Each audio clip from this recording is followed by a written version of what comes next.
Oi, pessoal. Estão me ouvindo?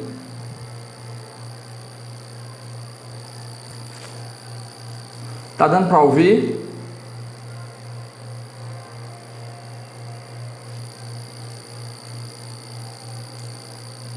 Como é que tá o som, pessoal? Pronto, tá ok, né?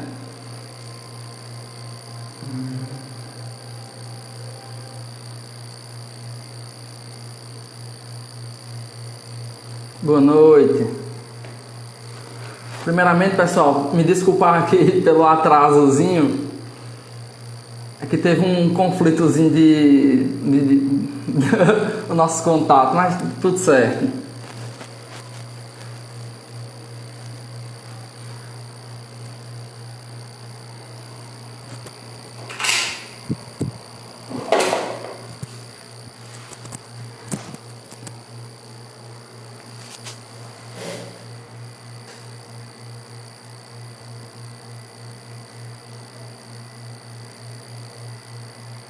Boa noite. Estamos quase 50 pessoas, né? Então, vamos conversar, né? Vamos começar conversando. Pronto. Eu vou... Pronto, pessoal. Vamos dar início à nossa live. Vamos conversar um pouco sobre a questão dos direitos aprovados.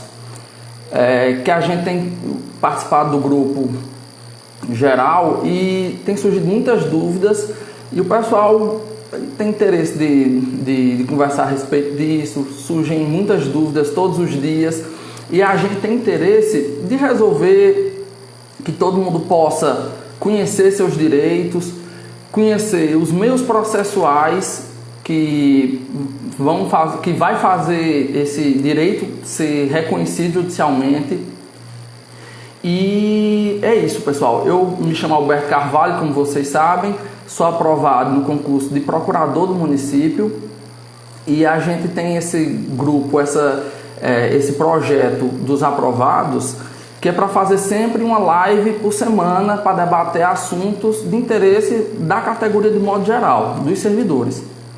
E para hoje, a gente convidou o Dr. Bruno, que é um grande advogado, amigo meu. Fiquei muito feliz quando fiquei sabendo que ele era o convidado, porque é uma pessoa que eu tenho já uma certa proximidade, tenho um carinho muito grande por ele. E é isso, eu vou convidá-lo a entrar agora para a gente começar a conversar.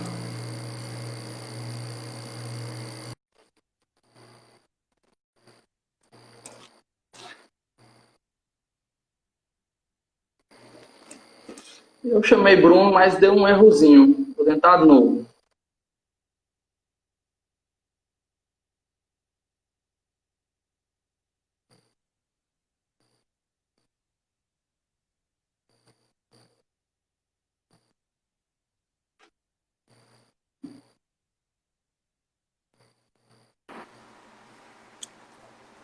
Boa noite, meu amigo.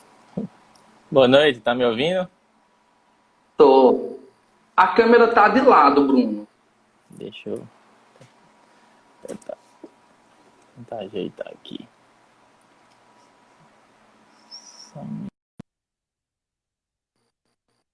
Ele saiu. Vou chamar de novo, viu, gente? Só um minuto.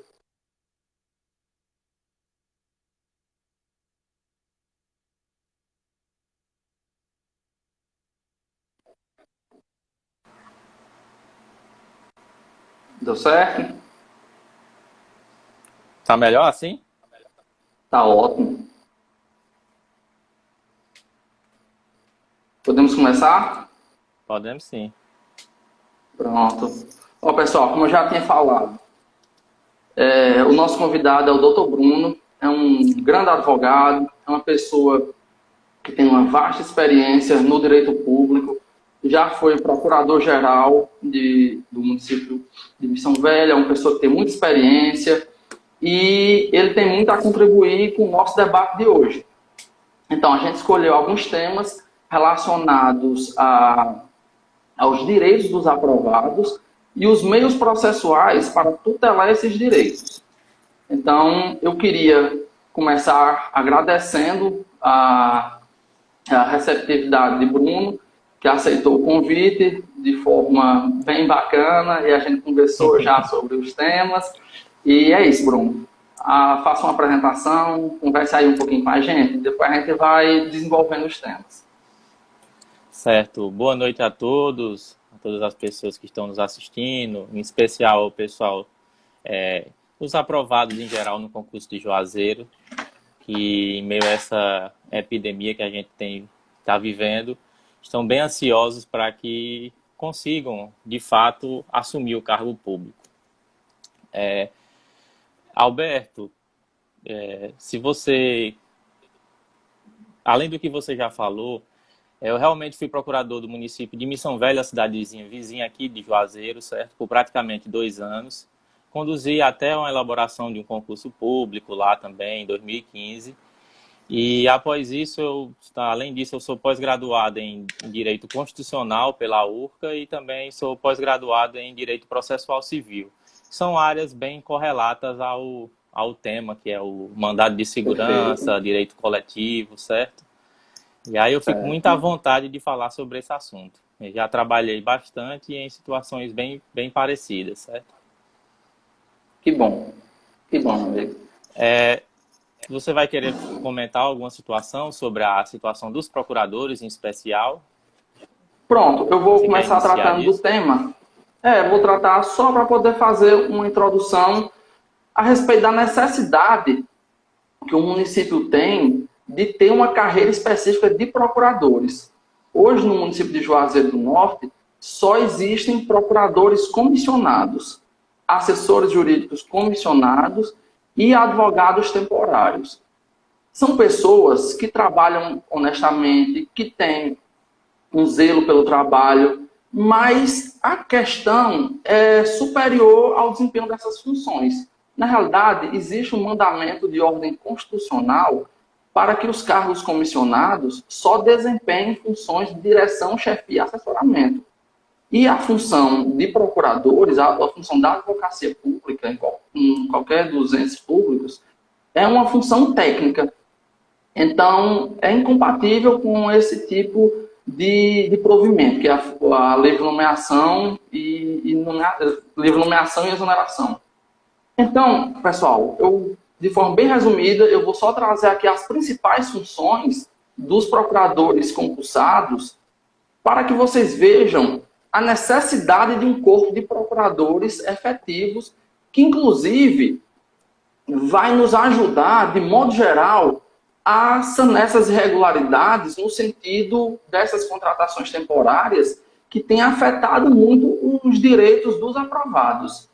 E aqui eu chamo a atenção a primeira grande função extrajudicial dos procuradores, e o doutor Bruno pode esmiuçar mais à frente, que é o controle de legalidade dos atos administrativos. Então, como é que por exemplo, se a prefeitura tivesse um corpo técnico que não dependesse de nomeações, que não dependesse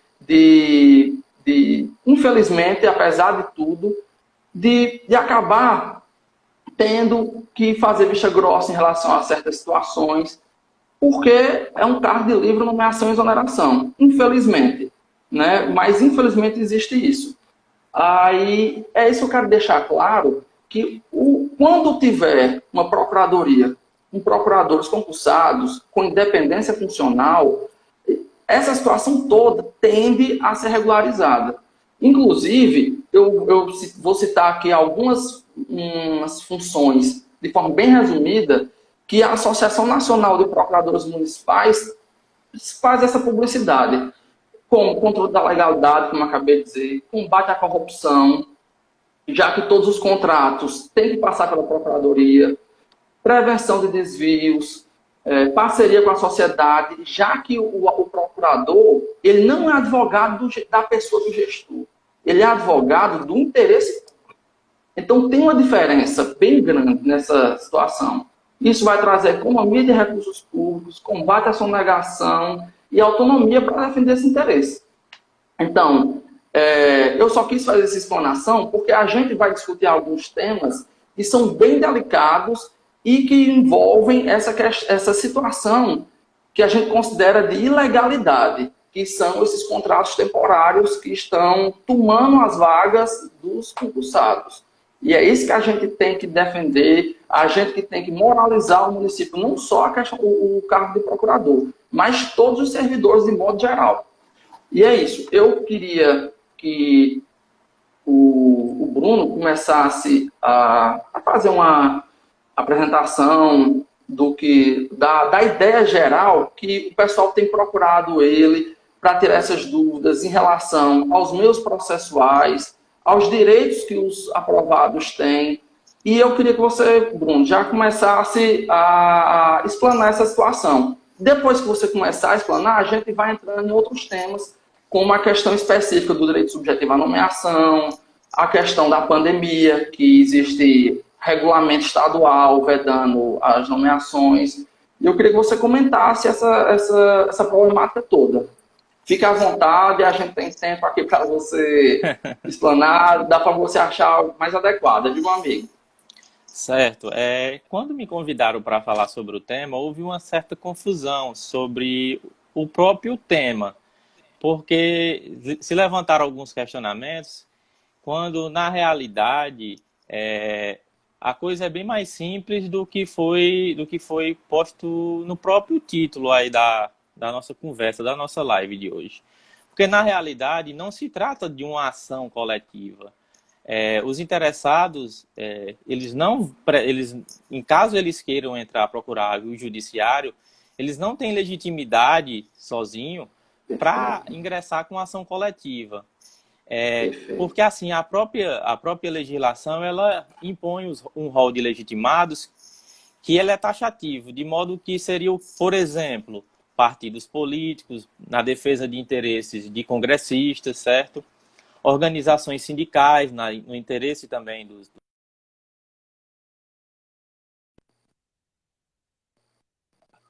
Ordem dos Advogados do Brasil, o Conselho Federal de Medicina. E a gente vê que, assim, infelizmente, não é a realidade. E poderia até ser. Existem dois legitimados que até, de certa forma, poderiam até ingressar com essa ação. Uma seria a própria associação, em nome de todos os associados, mas para isso ela precisaria estar registrada há pelo menos um ano, certo? E aí ela poderia realmente, sozinha, ingressar com ação coletiva. Ou o Ministério Público. O Ministério Público ele também é um legitimado e ele poderia ingressar com ação coletiva em nome de todos, independente de, por exemplo, de as pessoas autorizarem, passarem procuração, certo? Então, assim, eu gostaria de... Porque assim, muita gente fala, porque eu tenho um grupo de pessoas que desejam ingressar com ação, mas na realidade não se trata bem de uma ação coletiva, mas sim de interesses individuais, certo? Que apesar de estarem num mesmo processo, não torna aquele direito, aquele interesse como um interesse coletivo, como uma ação coletiva. Na verdade, é uma ação, juridicamente falando, uma ação in litisconsórcio, que seria quando várias pessoas se unem porque têm um direito muito parecido, entendeu? Aí elas ingressam no judiciário buscando uma decisão, certo? Porque é uma decisão que em parte, ela deve ser igual para todos. Mas, assim, eu gostaria de, inicialmente, tirar essa dúvida que muita gente, inclusive até no próprio tema da live, houve essa confusão de muita gente acreditar que se tratava de uma tutela coletiva, quando, na verdade, infelizmente, não é a realidade.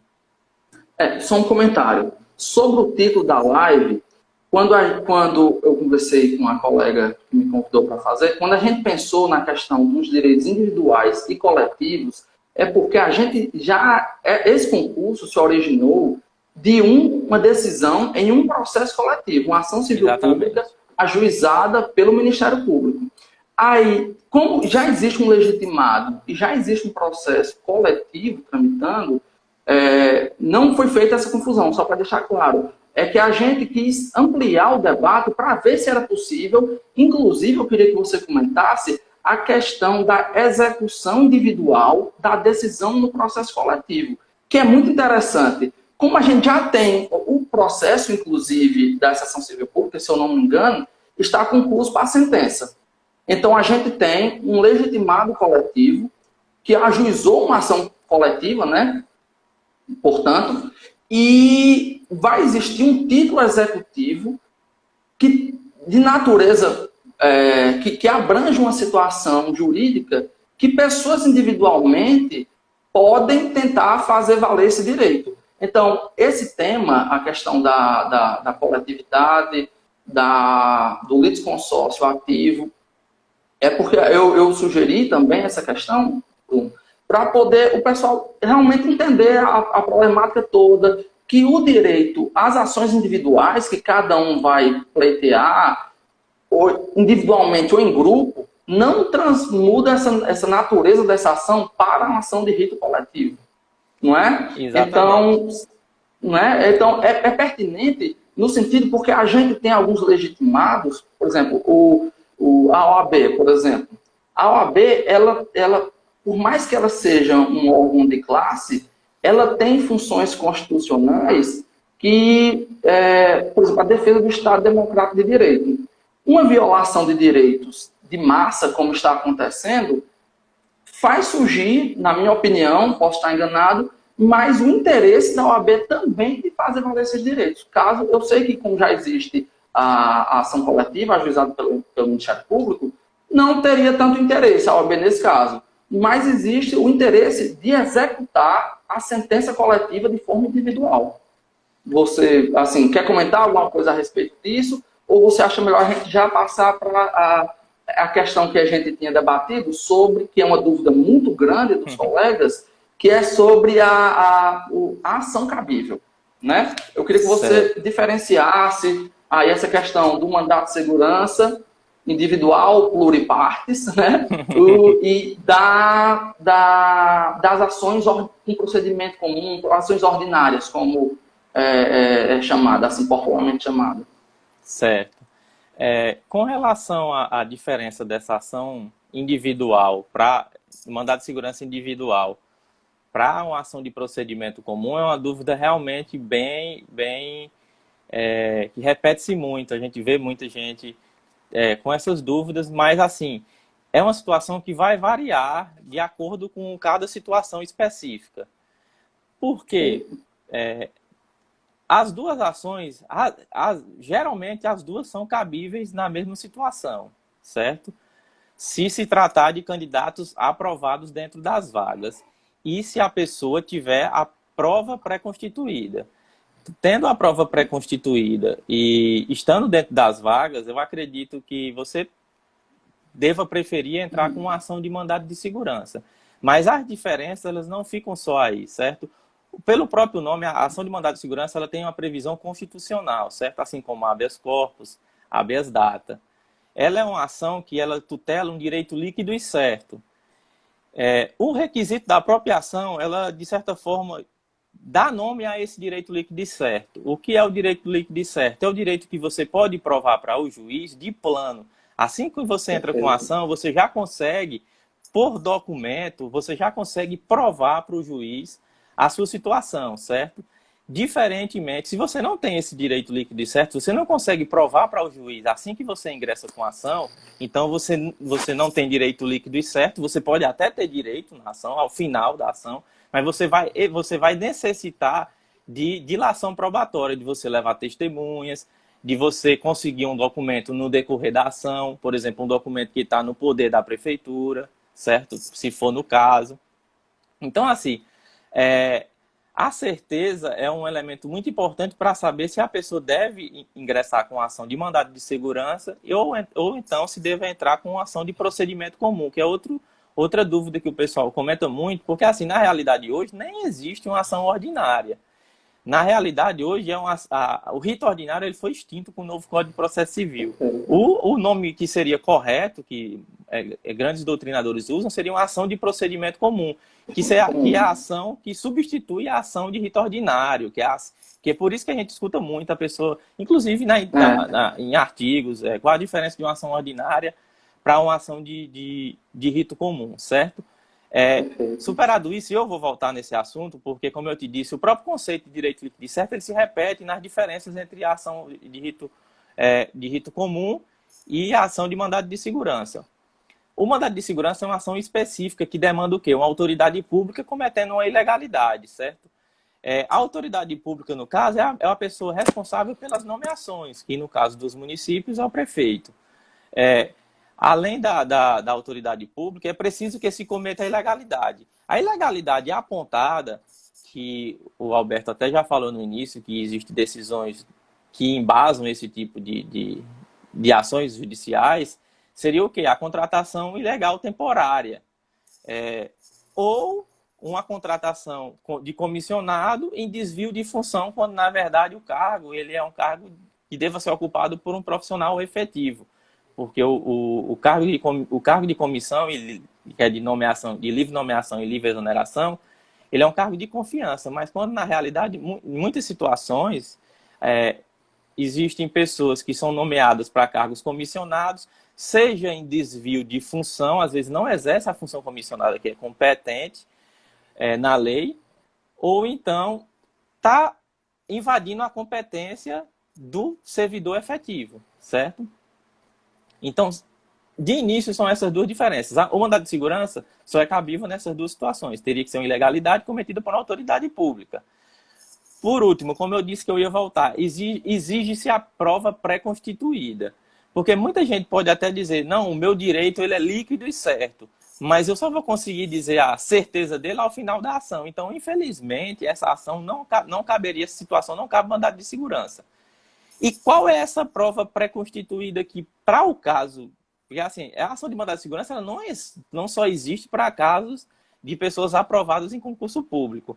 Mas, falando desse caso especificamente, para o caso de concurso público, o que é necessário? O que é essa prova que é necessária para provar o direito líquido e certo, certo?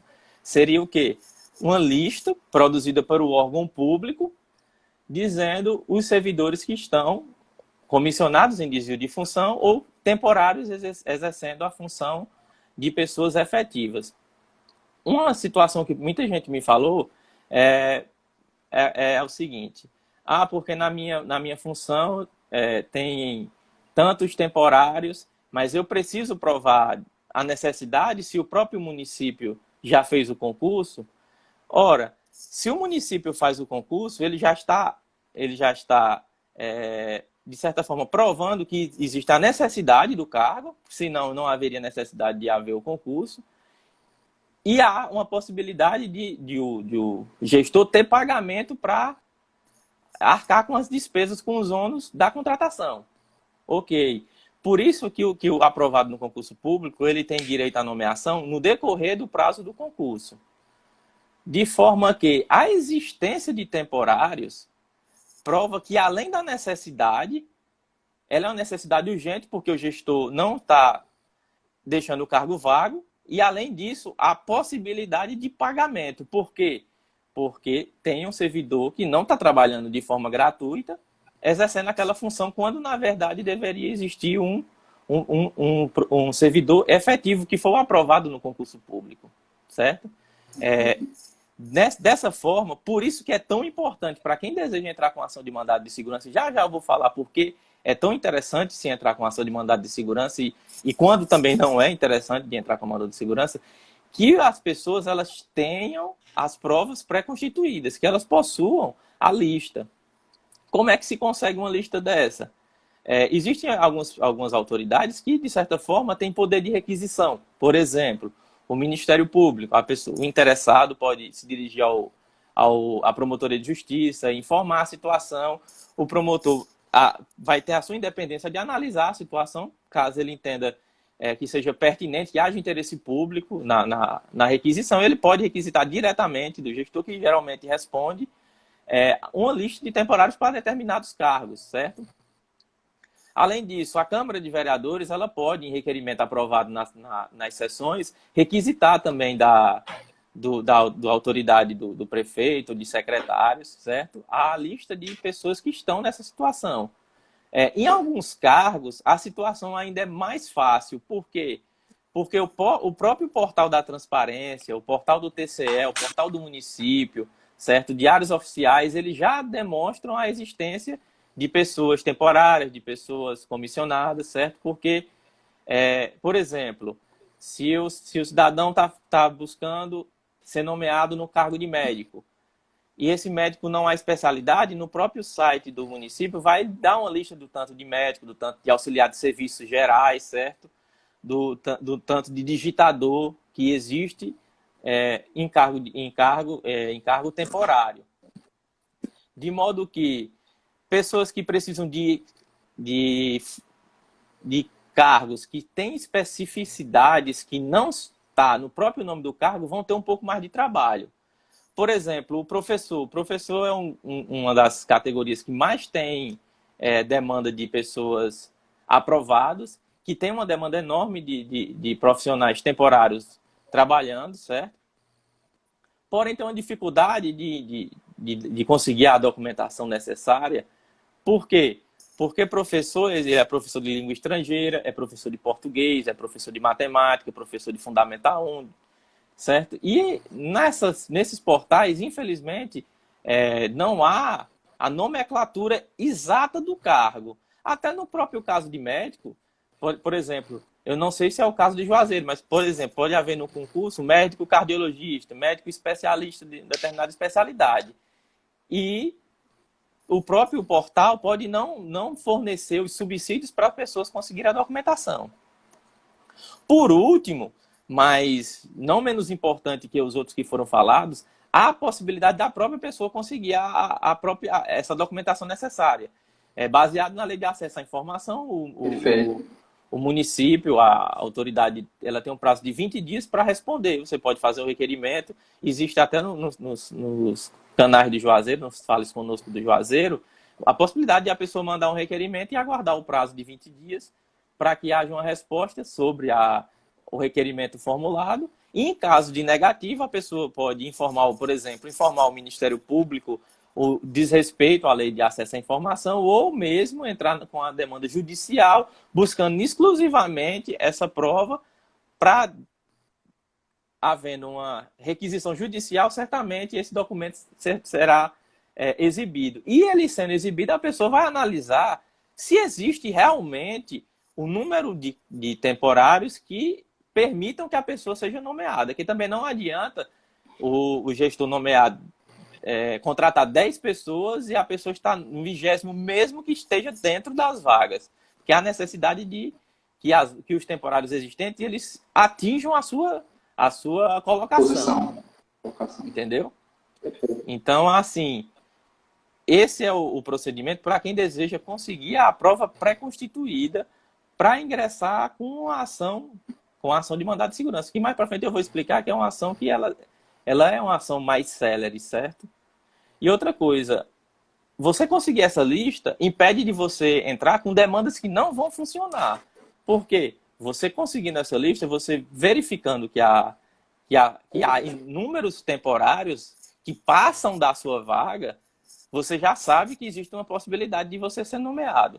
Mas se há menos, você nem deve entrar na justiça, porque provavelmente você não vai conseguir a nomeação judicial, antecipar a sua nomeação judicial, em razão dos poucos temporários existentes. Outra situação que é importante esclarecer é que, mesmo existindo inúmeros temporários, ainda assim é possível que se entre na justiça e perca a ação. Por quê? Porque há algumas situações que a contratação temporária ela é legítima.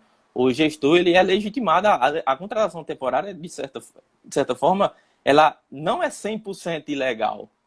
Ela existe nos casos previstos na lei, certo? Que seria, por exemplo, para caso de professor, um professor tira licença sem vencimentos, ou um professor está afastado pela Previjuno, ou um funcionário público de determinado cargo encontra-se de férias, certo? A administração, ela, para suprir essa necessidade temporária, ela tem total amparo legal para fazer uma nomeação, certo? E essa nomeação não é ilegal.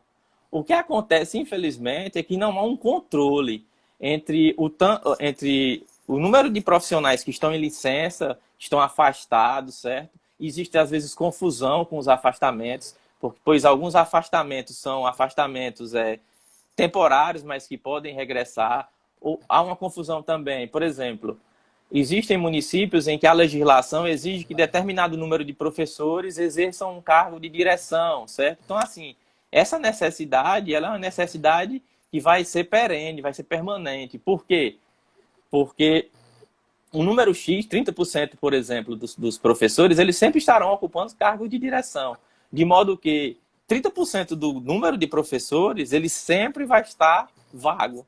Entendeu? Então, assim, sempre vai gerar uma possibilidade de nomeação. E, assim, infelizmente, não há uma clareza, muitas vezes. Não sei dizer se é o caso daqui de Juazeiro, pois eu não vi nenhuma lista de temporários, também não vi nenhuma justificativa apresentada pela existência de tantos ou tão poucos temporários, certo? Seguindo, quem deseja entrar com a ação de mandado de segurança e a própria ação de procedimento comum, o primeiro passo vai ser contratar um advogado, pois, apesar do mandado de segurança ele ser uma ação prevista na Constituição, ela não é igual à ação de habeas corpus, o HC, certo? Que a gente escuta muito. Pessoas entrando com HC por outras, inclusive. Por quê? É necessário a capacidade postulatória para se ingressar com essa ação.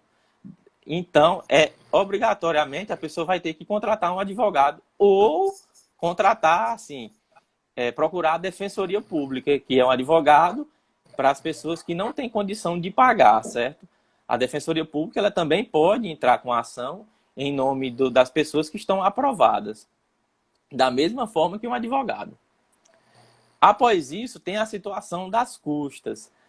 Há uma lei estadual, obviamente no estado do Ceará, a lei 15.834, para ser mais preciso, que é uma lei que ela isenta de custas as pessoas que desejam entrar com um mandado de segurança, certo? Então, assim, as pessoas que desejam entrar, elas devem ter cuidado apenas com a questão de uma litigância de má-fé, ingressar com uma ação temerária, uma ação sem prova, certo? Mas a pessoa se cercando de todas as provas pré-constituídas, de fazer o procedimento correto, sem querer fraudar alguma situação, entrando com a ação corretamente, provavelmente ela pode até perder a ação, mas não vai ser condenada a pagar custas processuais, certo? Por quê? Pois há uma lei estadual que ampara a esse tipo de ação. Agora, especificando mais sobre a situação do próprio procedimento. Por que é vantajoso a ação de mandado de segurança em detrimento de uma ação de procedimento comum? A ação de procedimento comum ela tem um prazo de 15 dias úteis para a defesa. E no caso de fazenda pública, esse prazo é em dobro e assim, já é em dia útil, mas é 15 dias em dobro e em dia útil. Assim, sendo 15 dias em dobro e útil, esse prazo é bem maior do que os 30, 40 dias, certo? Assim, é uma ação que já começa bem mais demorada. Há ainda a possibilidade, apesar de eu entender que não é para caber, mas existe a possibilidade, eu já vi muitas vezes, de ser marcada uma audiência de conciliação. Então, além de um prazo de defesa enorme, o município ele dispõe ainda de um prazo de um prazo de defesa que só vai começar depois da audiência, ou seja, vai ser um prazo que vai demorar muito. A não ser que se consiga uma liminar de início, é uma ação que ela tende a se arrastar, diferentemente da ação de mandado de segurança, que, como se sabe, como foi dito acima, ela exige uma prova pré-constituída. E ela é uma ação que não permite à parte que ingressar com ela uma dilação probatória. A pessoa não tem direito a, durante a ação de mandado de segurança, produzir prova, certo? Para quê? Para que justamente ela cumpra o seu papel de ser uma ação rápida para tutelar uma ilegalidade. E essa ilegalidade, se ela é uma ilegalidade decorrente de um direito líquido e certo, não é para ter necessidade de você produzir prova. Pois se você tem a necessidade de produzir prova, o seu direito não é líquido e certo, não é visível só pela documentação apresentada.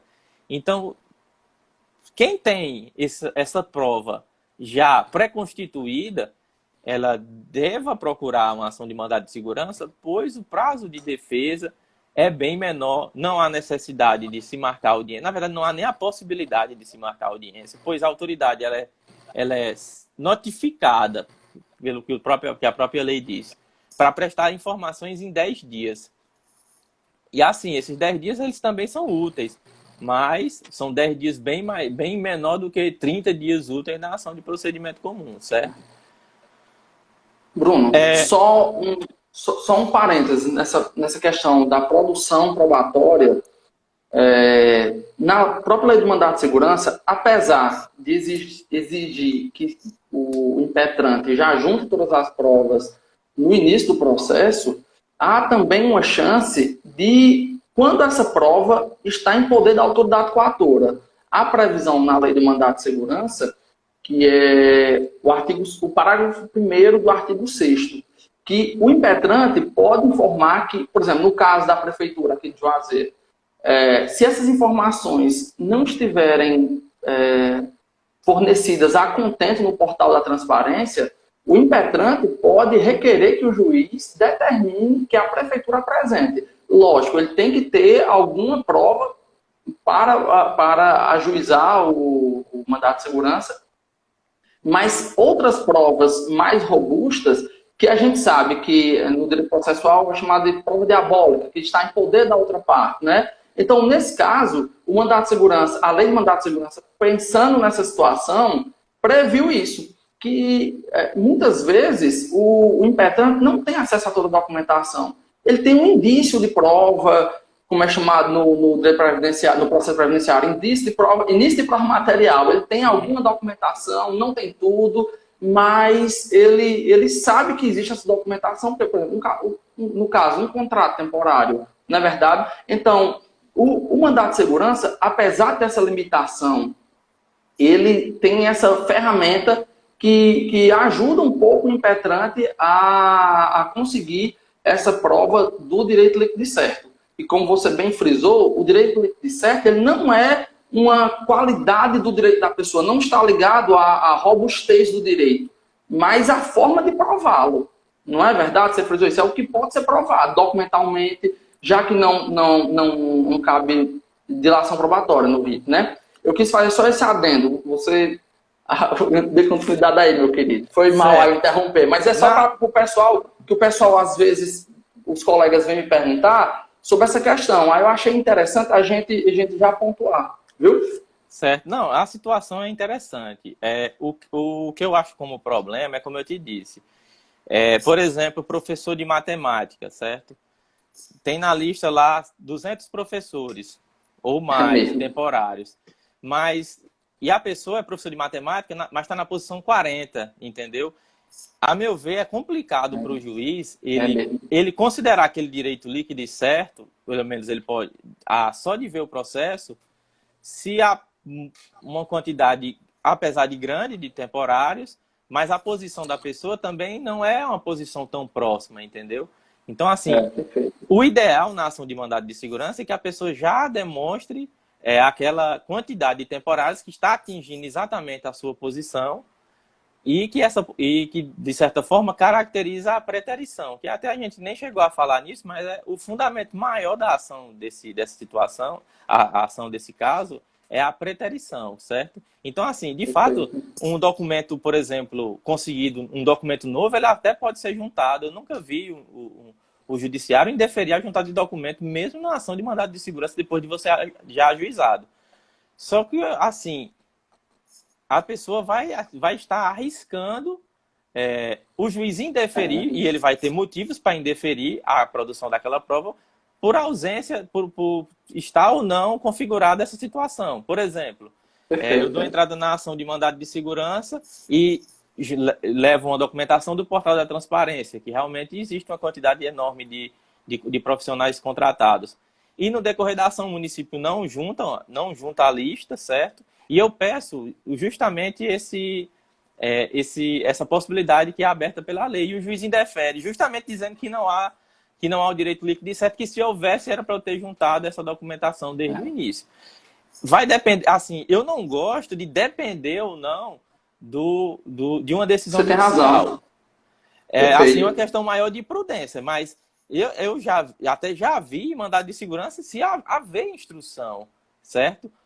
Por exemplo, um documento que você só tem acesso depois de você dar a entrada. Aquele documento é importante para a resolução do processo. Então, assim, eu não vejo problema, se eu fosse o juiz ou o promotor que também intervém na ação, de permitir a juntada do documento.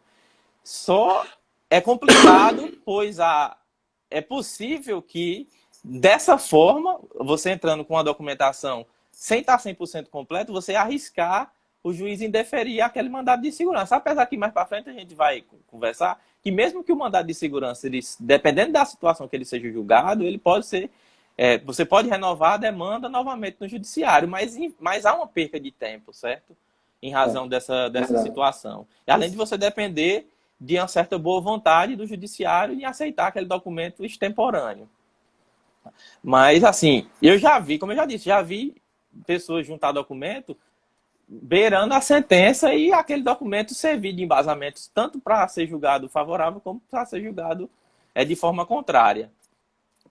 Eu acabei não falando, apesar de inicialmente eu ter falado a situação da diferença da lei da ação de procedimento comum e da ação de mandado de segurança, eu acabei não falando do fundamento maior, que é o que justifica esse tipo de demanda no judiciário, quando ocorre concurso público e tem pessoas contratadas temporariamente ou pessoas comissionadas ocupando o cargo de pessoas que passaram e foram aprovadas por todo o rigor de um concurso público, certo? Qual é o fundamento? Qual é o fundamento para esse tipo de ação? O fundamento maior chama-se a preterição, certo? A Constituição Federal, ela qualifica a preterição na seguinte situação. Um determinado candidato, ele está aprovado, por exemplo, em 10º lugar. E a administração, por algum motivo, por algum sentimento de interesse pessoal, convoca o 11º e não convoca o 10º. Ou até mesmo por erro. A gente tem que, às vezes, parar de achar que tudo que a administração faz seja para prejudicar ou para ajudar algum que seja correligionário ou amigo, certo? Às vezes, por erro mesmo, ele acaba deixando de nomear uma pessoa que é cotista, uma pessoa que é deficiente físico, certo? E acaba que ocorre a preterição. Os tribunais verificaram que houve, apesar de a lei exigir que seja o ingresso no serviço público se dê através de concurso público, se verificou que mesmo as prefeituras, estados e União realizando concurso público, eles ainda se valiam de muitos contratos temporários e muitos servidores comissionados, certo? Em desvio de função.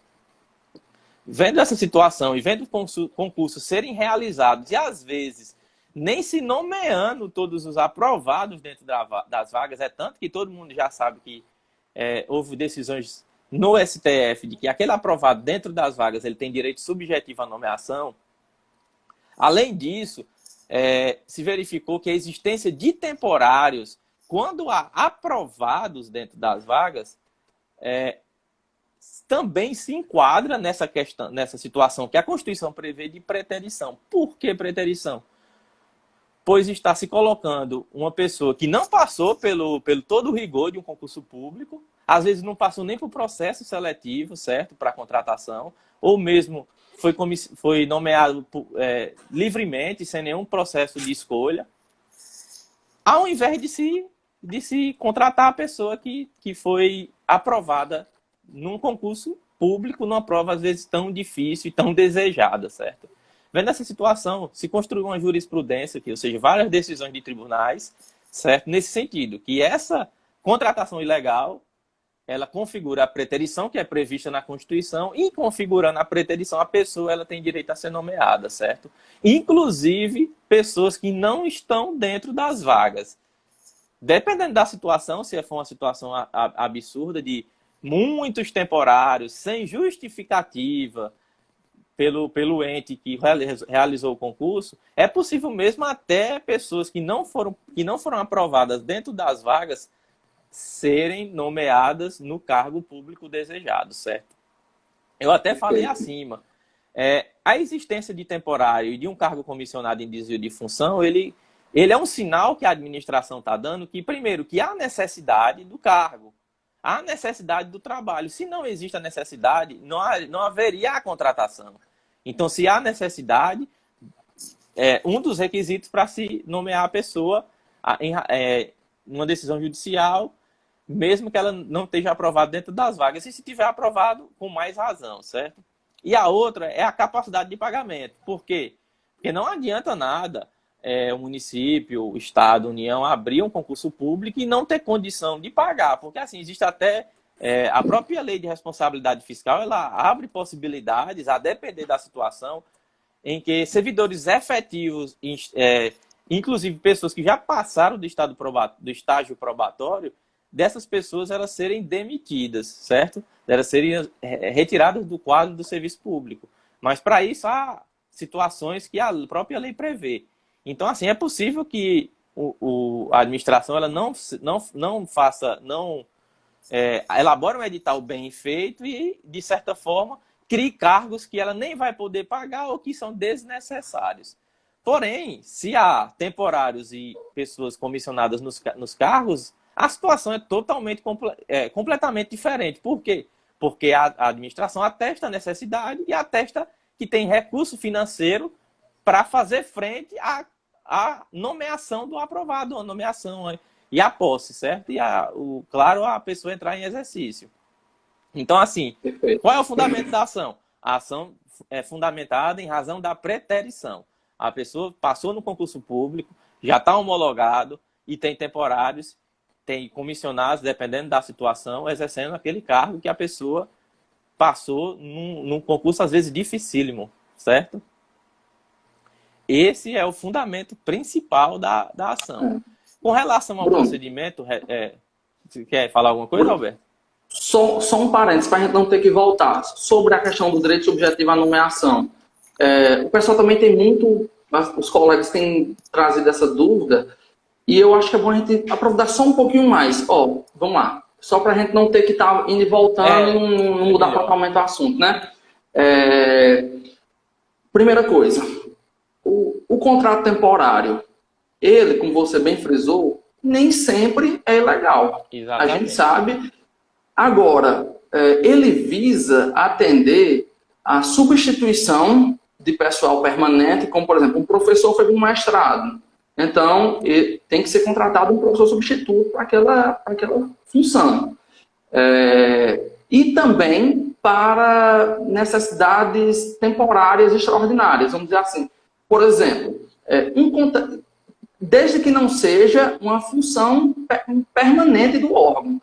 Por exemplo, contratar um enfermeiro para um PSF ou para um hospital que seja por meio de contrato temporário. Aquela função de enfermeiro é uma função permanente.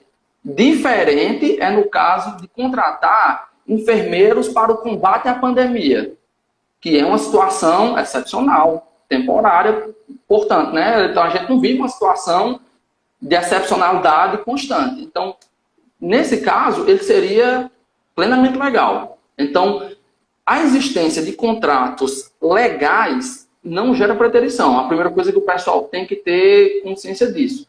Agora, o problema de Juazeiro, qual é? Que, a meu ver, né? E também foi o entendimento do Ministério Público quando ajuizou a ação civil pública. É que as funções oferecidas naqueles editais, elas não tinham caráter temporário. As funções tinham caráter permanente.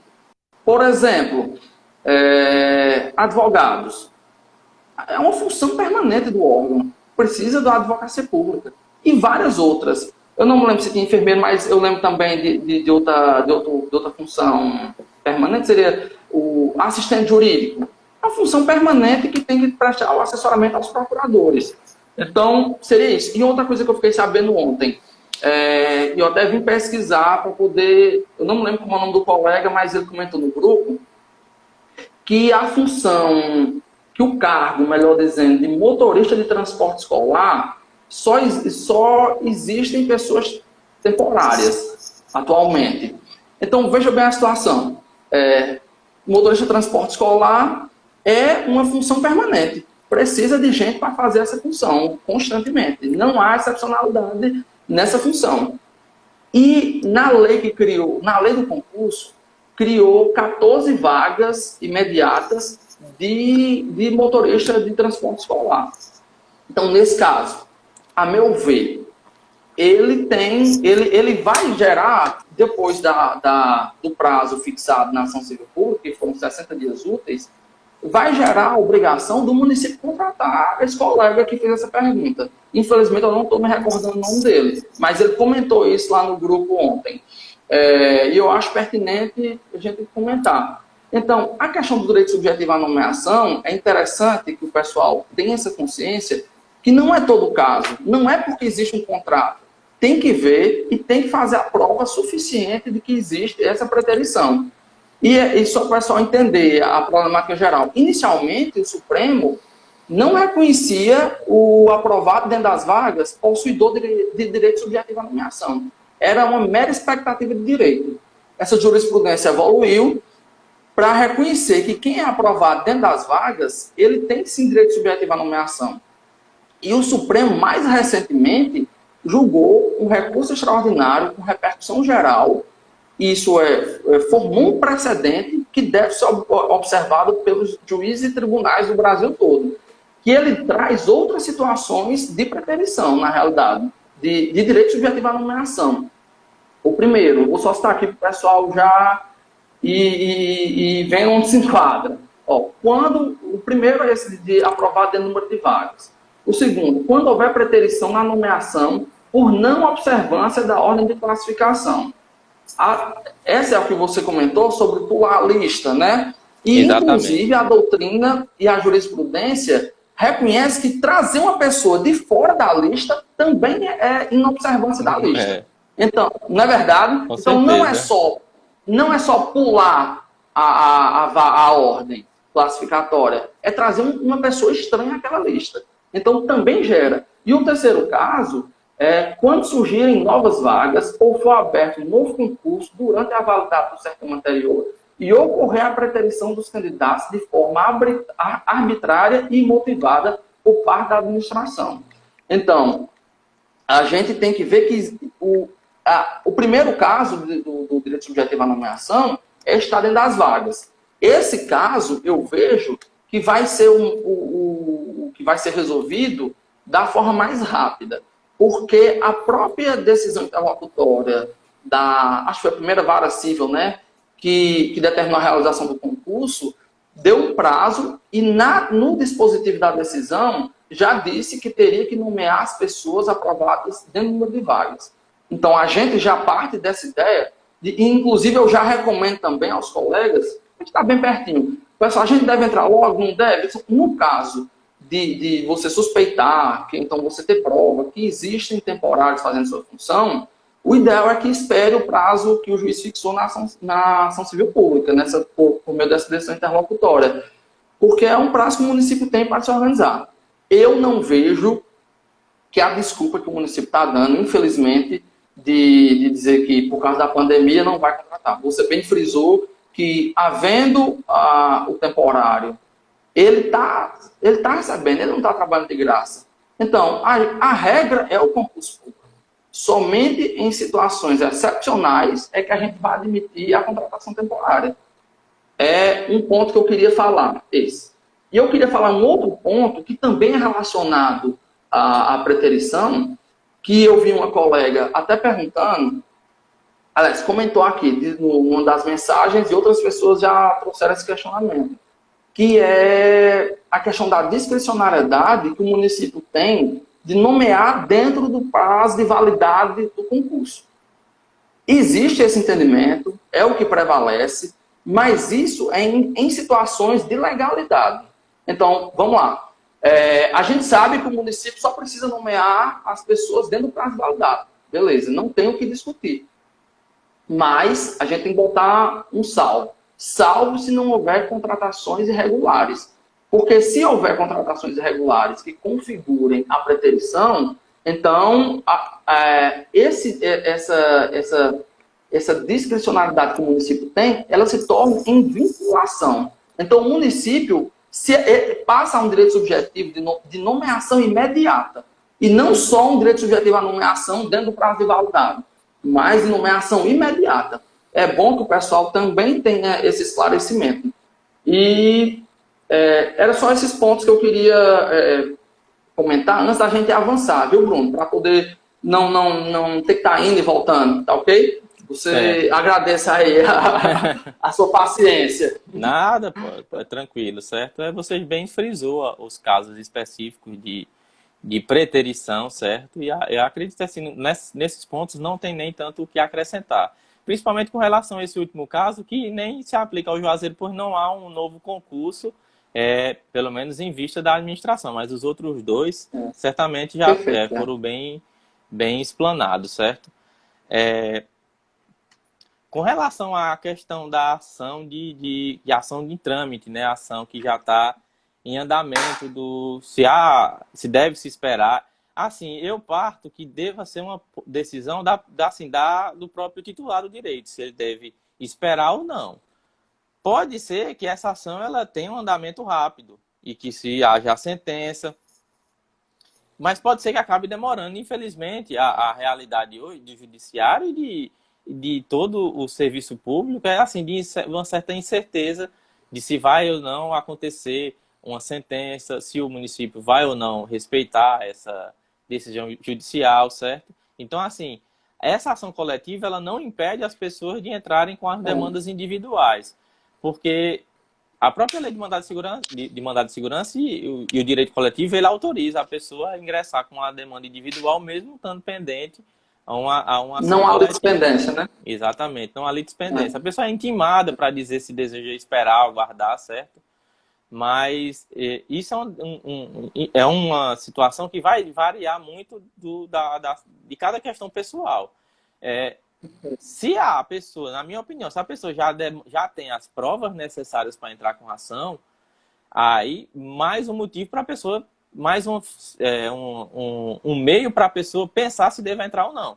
Se a pessoa não tem as provas, talvez realmente deva ser o melhor e se esperar que se expire o prazo, veja qual é a posição que o Ministério Público vai tomar, ver se realmente vai haver cumprimento espontâneo, porque a gente, assim, apesar de os aprovados estar ansiosos e tem total direito de estar ansiosos, é possível que a administração, ela, no final desse prazo de 60 dias, ela nomeie os candidatos. E, assim, quem tiver entrado com a ação, de certa forma, vai perder de certa forma, o trabalho que teve. Só que, em caso de a ação não ter andamento, de a administração não cumprir espontaneamente, também quem deu entrada antes vai ter uma pequena vantagem de tempo, porque já deu entrada primeiro na ação e vai ter uma possibilidade de sair uma sentença bem mais rápido, certo? E até porque também, como faltam poucos dias, é só o procedimento interno da vara. Porque eu perguntei a um colega no grupo e o pessoal surgiram duas respostas.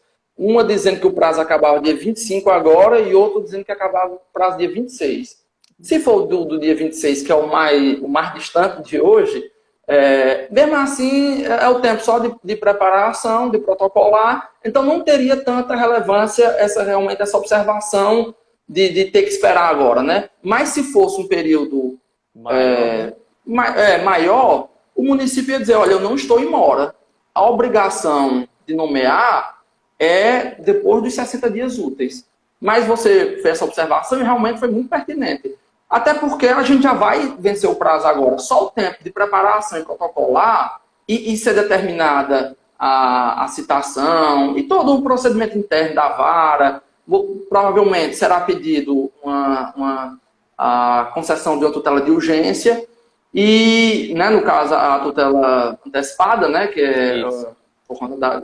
Então, só o prazo para o juiz analisar essa tutela, então já teria passado o prazo. E aí a gente já saberia se o município estaria em mora ou não. Mas, apesar do que tudo indica, do que tudo está indicando, o município não vai nomear. Então, meu querido, só um minutinho, está constando aqui que faltam poucos segundos restantes. Então a gente encerra e começa novamente, não é isso? Tá bom, tranquilo. Aqui tá constando, faltam 10 segundos. Eu vou só encerrar para salvar e a gente inicia outra, viu? Tá só um minuto.